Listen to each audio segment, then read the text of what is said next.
हरे कृष्णा, राधे राधे। सभी भक्तों को सादर प्रणाम। भक्तों, आज रसपान कीजिए वैशाख मास महात्म्य के 28वें अध्याय की कथा का। इस अध्याय के अंतर्गत आप श्रवण करेंगे भगवान जगन्नाथ के नीलमणिमय विग्रह का वर्णन, इंद्रगुम्न के पास नारद जी का आगमन और भक्ति एवं भक्त के स्वरूप का विवेचन। इंद्रगुम्न ने पूछा, द्विज श्रेष्ठ, जन्म से लेकर कुछ काल पहले तक तो आप पुरुषोत्तम क्षेत्र में कभी गए ही नहीं थे, फिर आपने वहां के दिव्य वृतांत को कैसे जान लिया? विद्यापति ने कहा, राजन, मैं संध्या के समय पुरुषोत्तम तीर्थ में भगवान नीलाचल निवासी विष्णु के समीप पहुंचा था। उस समय वहां दिव्य सुगंध युक्त वायु चल रही थी। आकाश मार्ग में देवताओं का सम्मिलित शब्द सुनाई पड़ता था। वहां विश्वावसु नामक सबर मेरा मित्र है, उसने दिव्य उपहार, भोजन तथा यह माला मुझे प्रदान की थी। कभी मलिन न होने वाली यह बहुमूल्य माला लक्ष्मी तथा राज्य का सुख प्रदान करने वाली है और दरिद्रता एवं पाप का संहार करने वाली है, इसलिए इसे आपके योग्य समझकर मैं यहाँ ले आया हूँ। भगवान विष्णु का वह उत्तम क्षेत्र सब ओर से घने जंगलों से व्याप्त है। नीला जल उसकी नाभि यानी केंद्र स्थान है और लंबाई चौड़ाई में वह वेग के हिसाब से 5 कोस का बताया गया है। तीर्थराज समुद्र के तट पर उसकी स्थिति है और वह सब ओर से स्वर्णमयी बालुका द्वारा आवृत है। पर्वत के शिखर पर एक बहुत ऊंचा वट वृक्ष है जो प्रलय काल में भी स्थिर रहता है। उसकी लंबाई 1 कोस की है। वह फूल और फल से रहित तथा पल्लवों से सुशोभित है। सूर्य के हटने पर भी उसकी छाया में कोई परिवर्तन नहीं होता। उसके पश्चिम रोहिण नाम से प्रसिद्ध कुंड है, वहाँ जल का उद्गम है। उसमें उतरने के लिए नील पत्थरों की सीढ़ी उसकी शोभा बढ़ाती है। कुंड के बाहर चारों दिशाओं में स्फटिक मणि की 4 वेदियां हैं। पाप राशि का संहार करने वाले पवित्र जल से भरा हुआ वह कुंड बड़ा ही मनोरम है। कुंड की पूर्व दिशा में जो वेदी है उसके मध्य भाग में शंख चक्र गदाधारी इंद्र नीलमणि में भगवान विष्णु विराजमान है। वह स्थान वट वृक्ष की छाया पड़ने से सदा शीतल बना रहता है। भगवान का यह विग्रह 81 अंगुल ऊंचा है और स्वर्णमय कमल के ऊपर स्थित है। उस विग्रह के मुख चंद्र से तीनों प्रकार के तापों का निवारण होता है। भगवान के दोनों नासिका पुट तिल के फूल के समान शोभा धारण करते हैं। प्रस्तरमयी मूर्ति होने पर भी भगवान के अधर पर मुस्कान की छटा रहती है। हंसी से खिले हुए युगल कपोलों द्वारा डोरी बहुत सुंदर दिखाई देती है। मुंह के दोनों कोने ऐसे दिखाई देते हैं मानो और किसी मूर्ति के मुख कोण वैसे कभी नहीं हो। हास्य युक्त अधर, कपोल, ढोड़ी और मुंह के सुंदर कोनों आदि को धारण करने वाले भगवान माधव विश्वकर्मा आदि शिल्पियों के लिए आदर्श बने हुए हैं। मकराकार कुंडलों से सुशोभित दोनों कानों के द्वारा भगवान का मुख चंद्र गुरु और शुक्र के मध्य भाग में स्थित पूर्ण चंद्र का उपहास कर रहा है। गले के सुंदर आभूषणों से शोभाजनक कंठ प्रदेश के द्वारा भगवान अपना दर्शन करने वाले पुरुषों के चित्त में दक्षिणावर्त शंख से मुक्तामणि के प्रकट होने की आशंका उत्पन्न करते हैं। उनके कंधे मोटे और चौड़े हैं। घुटने तक की लंबी 4 भुजाएं हैं। वक्ष स्थल पर स्वच्छ एवं निर्मल हार शोभा पा रहा है। दिव्य कौस्तुभ मणि में पड़े हुए प्रतिबिंब के रूप में मानो वे 14 भुवनों को धारण करते हैं। गहरे नाभि रूपी सरोवर में प्रविष्ट हुई सूक्ष्म रोमावलियों के कारण भगवान का श्री विग्रह बड़ा ही मनोहर प्रतीत होता है। गले में लटकता हुआ हार त्रिवली के मध्य भाग तक का स्पर्श करता है। मोती की माला कमर के पास तक लटकी हुई है। वे पीताम्बर से शोभा पाते हैं। दोनों जंघाएं 2 खंभों के समान जान पड़ती हैं, मानो वो मोक्ष के मंगलमय धाम में जाने के लिए बाहरी द्वार के आश्रय हों। भगवान के दोनों चरण गोलाकार घुटनों पैरों तक लटकती हुई वनमाला तथा रत्नमय कड़ों से शोभा पाते हैं। वे हार, कंकण, भुजबंद और मुकुट आदि से विभूषित हैं। भगवान अपने चारों हाथों में क्रमशः चक्र, पद्म, गदा और शंख रूप से परिणत ज्ञान, अहंकार, ऐश्वर्य तथा शब्द ब्रह्म को धारण करते हैं। भगवान जगन्नाथ संपूर्ण दिशाओं को प्रकाशित करते हुए नीलाचल के शिखर पर विराजमान हैं, जिनका दर्शन करके भक्ति पूर्वक प्रणाम करने से मनुष्य देह बंधन से मुक्त हो जाता है। भगवान के वाम पार्श्व में भगवती लक्ष्मी वीणा बजा रही हैं। उनकी दृष्टि भगवान के मुख की ओर है। वे संपूर्ण लावण्य का निवास तथा समस्त अलंकारों से विभूषित हैं। जगत के पिता और माता भगवान विष्णु और भगवती लक्ष्मी दोनों उस पर्वत पर निवास करते हैं। मैंने उन दोनों का दर्शन किया। वे दोनों मौन भाव से बैठे हैं और अपनी मुस्कुराती हुई दृष्टि से दर्शन करने वाले प्राणी पर कृपा की वर्षा करते हैं। दीनों पर दया करने के कारण मैंने उन्हें चैतन्य रूप ही माना है। उनके पीछे अपने फनों का छत्र लगाए भगवान शेषनाग खड़े हैं और आगे सुदर्शन चक्र को दिव्य शरीर धारण करके खड़े किए हुए देखा है। सुदर्शन के पीछे गरुड़ जी हाथ जोड़े खड़े हैं। इस प्रकार अद्भुत रूप धारण करने वाले साक्षात लक्ष्मीपति भगवान विष्णु का दर्शन करके मेरा मन बार बार उन्हीं की ओर दौड़ रहा है, मानो कोई इसे रस्सियों में बांधकर अपनी ओर खींच रहा हो। तीर्थ स्थान, तप, दान, देवयज्ञ और व्रतों के द्वारा भी कोई कैसे दिव्य रूप में भगवान का दर्शन नहीं कर सकता। जो लोग निर्मल आकाश की भांति प्रतीत होने वाले पुरुषोत्तम तीर्थ निवासी नील विग्रह भगवान विष्णु का ध्यान करते हैं, वे सब प्रकार के बंधनों से रहित होकर भगवान विष्णु के धाम में प्रवेश करते हैं। जिसमें नीलाचल नाथ भगवान का दर्शन कर लिया, वह दानी, वही यज्ञ करता, वही सत्यवादी, वही धर्मात्मा तथा वही संपूर्ण गुरु से श्रेष्ठ और समस्त जगत में महान है। राजन, वहाँ जगदीश्वर माधव के जो सेवक हैं, उन्हीं से मैंने भगवान के इस महात्मा का परिचय प्राप्त किया। वहाँ आदि सृष्टि की परंपरा से चला आता हुआ पुरातन एवं सुप्रसिद्ध आख्यान सुनकर मैं यहाँ आया हूँ। महाराज, आपकी आज्ञा से श्री पुरुषोत्तम का दर्शन करके वहाँ का सब वृतांत आपसे निवेदन किया है। अब आपकी जैसी इच्छा हो वैसा करें। इंद्रघुम्न बोले, भगवान आपका वचन मेरे लिए सर्वथा विश्वसनीय है। आपके मुख से भगवान के पापहारी स्वरूप का वर्णन सुनकर तथा इस दिव्य प्रसाद माला का सहयोग पाकर मैं कृतकृत्य हो गया। अनेक जन्मों में उपार्जित मेरी समस्त पाप राशि आज नष्ट हो गई। अब मैं भगवान लक्ष्मीपति के दर्शन का अधिकारी हो गया।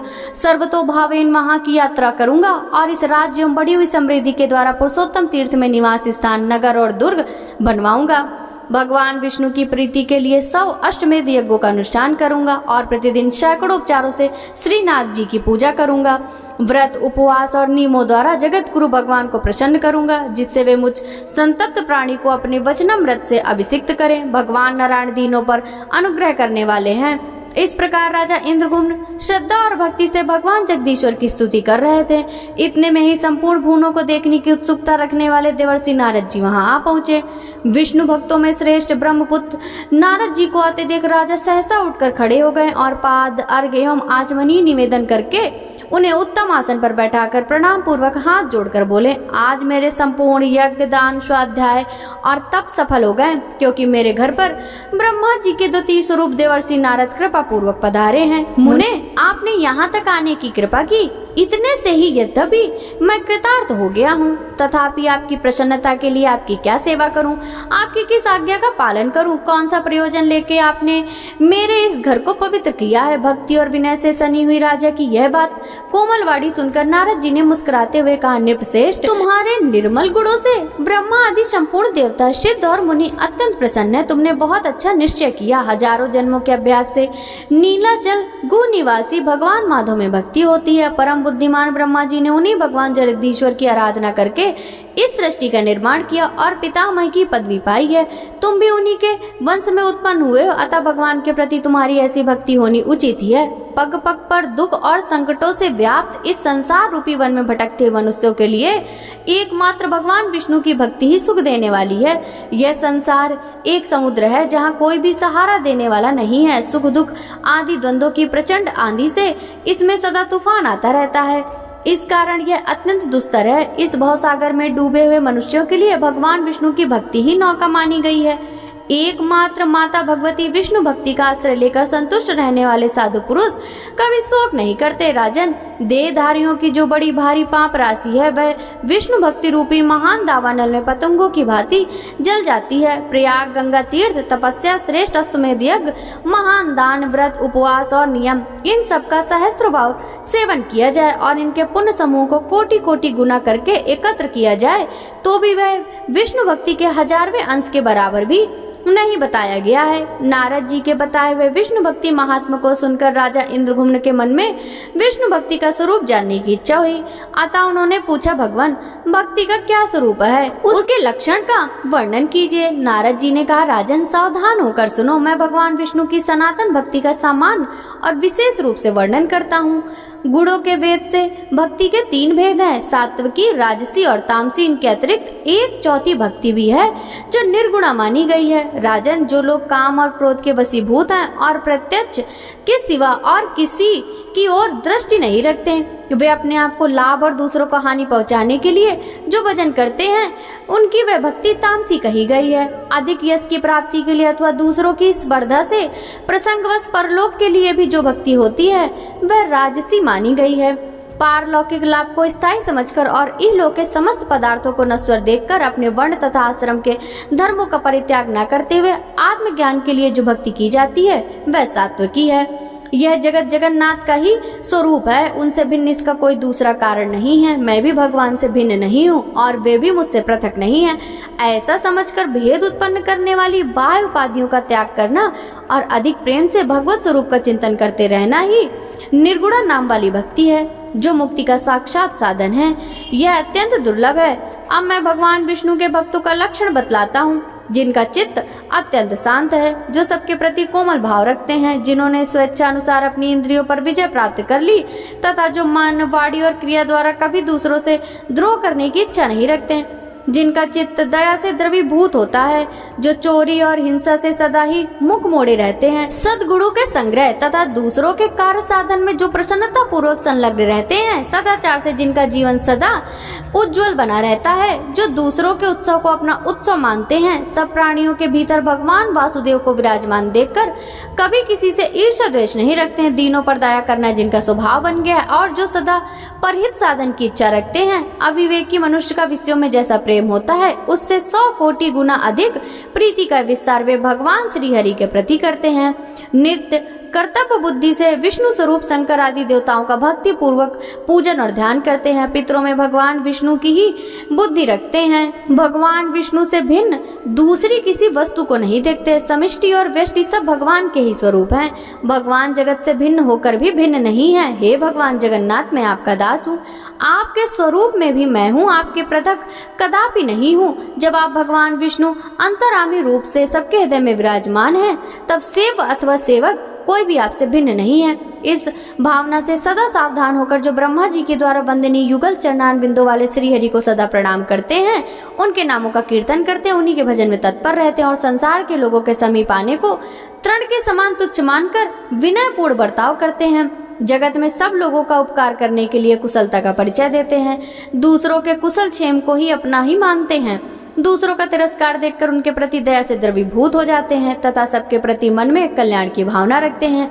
वे ही विष्णु भक्त के नाम से प्रसिद्ध हैं, जो पत्थर, परधन और मिट्टी के ढेले में पराई स्त्री और कूट सालमली नामक नरक में मित्र, शत्रु, भाई तथा बंधु वर्ग में समान बुद्धि रखने वाले हैं। वे ही निश्चित रूप से विष्णु के भक्त नाम से प्रसिद्ध हैं, जो दूसरों की गुण राशि से प्रसन्न होते और पराय मर्म को ढकने का प्रयत्न करते हैं, परिणाम में सबको सुख देते हैं, भगवान में सदा मन लगाए रहते हैं तथा प्रिय वचन वाले होते हैं। वे ही वैष्णव के नाम से प्रसिद्ध हैं, जो भगवान के पापहारी शुभ नाम संबंधी मधुर पद का जप करते हैं और जय जय की घोषणा के साथ भगवान नामों का कीर्तन करते हैं। वे अकिंचन महात्मा वैष्णव के रूप में प्रसिद्ध हैं, जिनका चित्त श्री हरि के चरणार बिंदु में निरंतर लगा रहता है, जो प्रेमाधिक्य के कारण जड़ बुद्धि सदस्य बने रहते हैं, सुख और दुख दोनों ही जिनके लिए समान है, जो भगवान की पूजा में चतुर हैं तथा अपने मन और विनयुक्त वाणी को भगवान की सेवा में समर्पित कर चुके हैं। वे ही वैष्णव के नाम से प्रसिद्ध हैं। मद और अहंकार गल जाने के कारण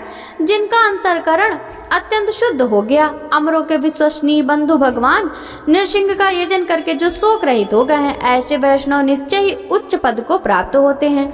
भगवान में सदैव उत्तम भक्ति रखने वाले भक्तों के शुभ चरित्र और लक्षण का वर्णन मैंने तुमसे किया। यह मनुष्यों के कानों में पड़ते हुए उनके चिर संचित मल का नाश करता है। भजन के लिए कभी धन की आवश्यकता तथा शरीर को कष्ट देकर किए जाने वाले किसी विशेष प्रकार के प्रयोग की भी आवश्यकता नहीं है।